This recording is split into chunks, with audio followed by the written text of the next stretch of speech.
उत्तर प्रदेश में लोकसभा चुनाव का जो परिणाम आया उसमें समाजवादी पार्टी ने 37 सीटें जीती और कांग्रेस ने 6 सीटें जीती। यानी इंडिया गठबंधन 43 सीटों पर कामयाब रहा और भाजपा को और उसके तमाम सहयोगी दलों को हराने में उसको सफलता मिल गई। उत्तर प्रदेश में अगर समाजवादी पार्टी की बात करें तो यह अब तक समाजवादी पार्टी का सबसे बेहतरीन और सबसे जानदार प्रदर्शन है। जिस प्रदर्शन में 2024 के चुनाव में समाजवादी पार्टी को 37 सीटें मिली और समाजवादी पार्टी का जो वोट शेयर रहा वो 33% से ज्यादा रहा। दोस्तों, अगर उत्तर प्रदेश में समाजवादी पार्टी की सीटों की बात करें लोकसभा चुनाव में, तो जब मुलायम सिंह यादव जीवित थे, जब उनके जीवित रहते चुनाव हुए, तो उसके पहले अगर आप देखेंगे तब एक वक्त ऐसा आया जब समाजवादी पार्टी को 35 सीटें मिली थी। लेकिन इस बार 2024 के चुनाव में अखिलेश यादव ने जिस तरीके से रणनीति बनाई उससे समाजवादी पार्टी को 37 सीटें मिली। अखिलेश यादव कैसे चुनाव जीते, अखिलेश ने कौन कौन सी रणनीतियों पर काम किया, आज इस वीडियो में उन पर बात करेंगे। दोस्तों, 2022 के विधानसभा चुनाव में अखिलेश यादव ने छोटे दलों को साथ लेने का एक प्रयोग शुरू किया था। छोटे छोटे दलों के साथ गठबंधन करके 2022 का चुनाव लड़ा। उस चुनाव में अखिलेश यादव को कामयाबी नहीं मिली, सरकार नहीं बन पाई, लेकिन अखिलेश यादव का यह एक्सपेरिमेंट कई सीटों पर काम कर गया और 2024 आते आते 2024 के लोकसभा चुनाव में अखिलेश यादव ने अपने उसी छोटे दलों के प्रयोग को एक नया नाम दे दिया, जिसका नाम रखा पीडीए। यानी कि पीडीए फॉर्मूला जो अखिलेश यादव का था वो उत्तर प्रदेश में कामयाब हुआ। कैसे कामयाब हुआ उस पर भी बात करेंगे। अखिलेश यादव की एक स्ट्रेटजी और थी और वो स्ट्रेटजी थी रनर टू विनर की। क्योंकि उत्तर प्रदेश में अगर पिछले लोकसभा चुनाव की बात करें यानी 2019 की बात करें तो तकरीबन 31 सीटें ऐसी थी जहां पर समाजवादी पार्टी दूसरे नंबर पर रही थी, यानी रनर रही थी, विनर नहीं बन पाई थी। 2019 में 5 सीटें मिली थी और 2024 में ये सीटें बढ़ गई और 2024 में आकर ये सीटें 37 हो गई। यानी समाजवादी पार्टी को एक बड़ा फायदा समाजवादी पार्टी को उत्तर प्रदेश में मिला। लेकिन अखिलेश यादव की जो इसके पीछे रणनीतियां थी, सबसे पहले अखिलेश यादव ने एक गठबंधन किया। जब अखिलेश यादव ने राहुल गांधी के साथ, कांग्रेस के साथ उत्तर प्रदेश में गठबंधन किया, सीट शेयरिंग की और कांग्रेस को 17 सीटें दी, तो अखिलेश यादव के इस फैसले पर सवाल उठे। सवाल इसलिए उठे क्योंकि अखिलेश यादव ने 2017 में भी कांग्रेस के साथ गठबंधन किया था, लेकिन यह गठबंधन कामयाब नहीं हुआ।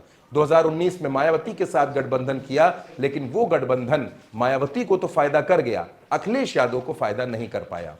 अब वो तमाम अखिलेश यादव की रणनीतियां जिन पर हम बात करेंगे।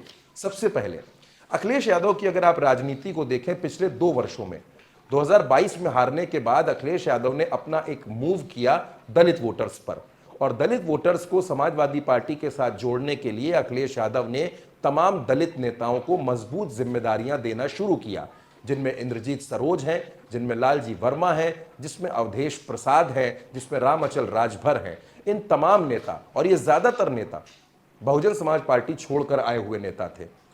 अवधेश प्रसाद को अखिलेश यादव ने अयोध्या की सीट से लोकसभा चुनाव में उतार दिया। जब अवधेश प्रसाद को अखिलेश यादव ने टिकट दिया तो हर किसी के मन में यह बात आई कि आखिर एक सामान्य सीट पर अखिलेश यादव ने दलितों का दांव क्यों चला, अवधेश प्रसाद को टिकट क्यों दिया। लेकिन अवधेश प्रसाद ने जिस तरह से चुनाव जीता, उसने सारे राजनीतिक पंडितों के आकलनों को ध्वस्त कर दिया। पूरे अयोध्या में अवधेश प्रसाद ने अपने पक्ष में एक माहौल बनाया। अखिलेश और अवधेश प्रसाद की स्ट्रेटजी अयोध्या में काम कर गई। दोस्तों, ये तो दलितों को लेकर प्रयोग था, लेकिन इसके साथ अखिलेश ने दलितों को जोड़ने के लिए एक स्ट्रेटजी और अपनाई। समाजवादी पार्टी में तमाम विंग है, चाहे योजन सभा हो, महिला सभा हो, लोहिया वाहिनी हो। इसके साथ अखिलेश यादव ने एक विंग और जोड़ी और वो विंग थी अंबेडकर वाहिनी। यानी दलितों को जोड़ने के लिए अंबेडकर वाहिनी को एक्टिव किया गया। इसका भी फायदा अखिलेश यादव को मिला। उत्तर प्रदेश में तमाम पिछड़ा और अति पिछड़ा वर्ग के साथ साथ दलित वोटर्स का इंटरेस्ट और दलित वोटर्स भी समाजवादी पार्टी के साथ जुड़े। अब बात थी कि आखिर प्रत्याशियों का चयन कैसे किया जाए। प्रत्याशियों के सिलेक्शन में भी अखिलेश यादव ने पीडीए फॉर्मूले का पूरा ध्यान रखा। वो समाजवादी पार्टी जिस पर यादव मुस्लिम को आगे बढ़ाने का टैग लगता रहा है, इस चुनाव में सिर्फ 5 यादव को टिकट दिए गए और 4 मुस्लिम को टिकट दिए गए।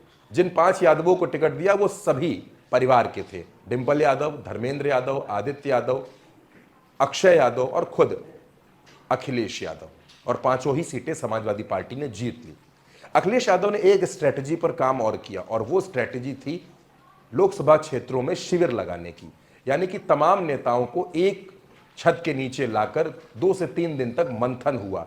ये शिविर की पॉलिसी भी अखिलेश यादव की समाजवादी पार्टी के फेवर में रही। इसके अलावा अखिलेश यादव ने खुद कई जिलों का दौरा किया, चुनाव प्रचार भी किया। शिविर के बाद अखिलेश यादव ने जो स्ट्रेटजी पकड़ी वो थी बूथ लेवल की।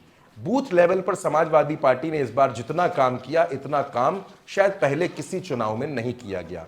बूथ को लेकर अखिलेश यादव ने एक क्लियर पॉलिसी रखी कि 40 साल से ऊपर का कोई भी व्यक्ति बूथ पर या काउंटिंग में एजेंट नहीं बनेगा, और ये स्ट्रेटजी काम कर गई। अखिलेश यादव के साथ तमाम जो युवा लोग जुड़े थे वो भी बूथ पर नजर आए, बूथ को उन्होंने मजबूत करने का काम किया। अखिलेश यादव ने पीडीए फॉर्मूले का तो ध्यान रखा ही, अखिलेश यादव ने यूथ और महिलाओं पर भी फोकस रखा।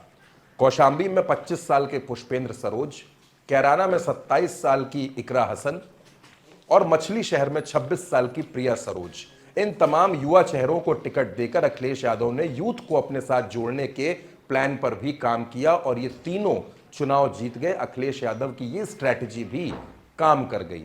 यानी अखिलेश यादव ने युवाओं और महिलाओं पर जो फोकस किया था वो समाजवादी पार्टी के वोट में भी देखने को मिलता है, क्योंकि समाजवादी पार्टी को जो वोट शेयर मिला है वो 33% से ज्यादा है और देश के लोकसभा चुनावों में अब तक समाजवादी पार्टी को मिला सबसे ज्यादा वोट है।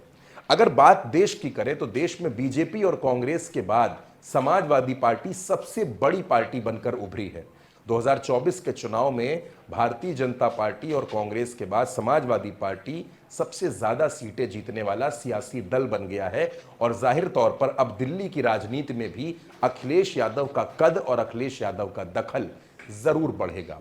और इसीलिए ये अनुमान लगाए जा रहे हैं कि शायद अखिलेश यादव कन्नौज की सीट से इस्तीफा न देकर दिल्ली की राजनीति में जा सकते हैं।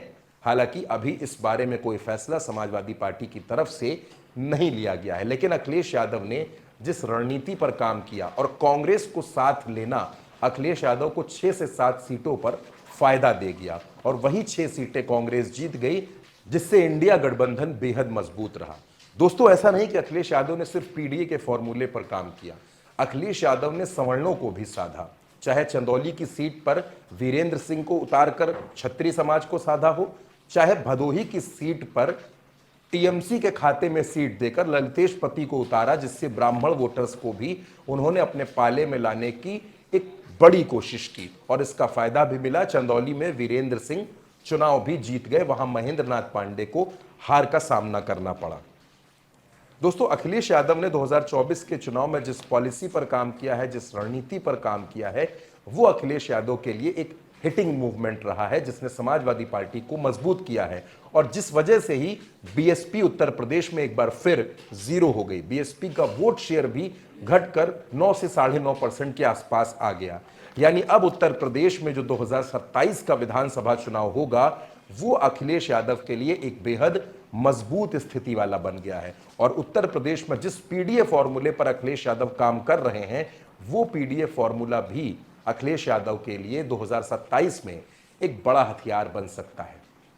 इस वीडियो में फिलहाल मेरे साथ इतना ही। उल्टा चश्मा यूसी को अपना प्यार और दुलार देने के लिए आप तमाम दर्शकों का बहुत शुक्रिया। और उल्टा चश्मा यूसी को अगर आपने सब्सक्राइब नहीं किया है, सब्सक्राइब जरूर कीजिए, शेयर कीजिए, अपने दोस्तों तक ये बात पहुंचाइए। सच्ची और ईमानदार पत्रकारिता को मजबूत बनाए रखने के लिए आपका साथ हमारी ताकत है।